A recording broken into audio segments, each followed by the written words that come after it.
Aksi Angga Septian Bagus Cahyono 29 tahun mencuri sepeda motor di Jalan Bung Tomo 10 Gang Mekar 1 Denpasar Utara Selasa 6 Desember gagal total. Pasalnya, upaya jahat tersebut sejak awal sudah disadari korban.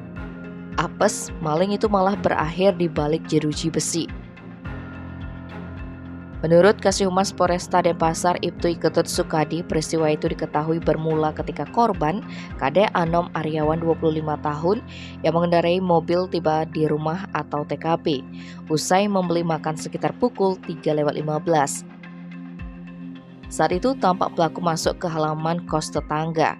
Setelah korban mematikan mesin mobil, ia kembali melihat pelaku melintas ke gang.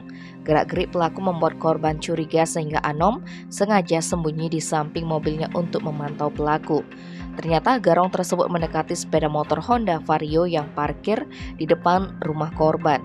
Kebetulan kejadian ini juga disaksikan adik sepupu korban bernama Putu Karismarani dari lantai 2 rumah.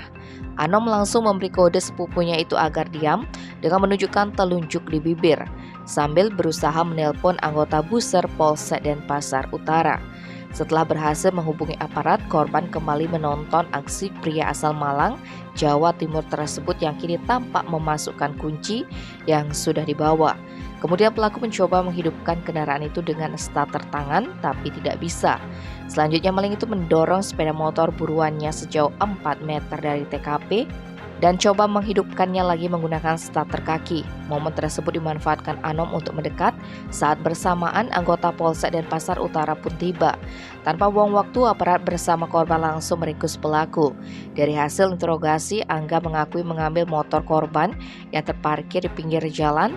Pria yang bekerja sebagai buruh bangunan ini memanfaatkan situasi yang sepi.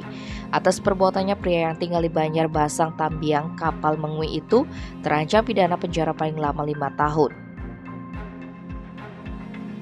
Tim Bali Express melaporkan.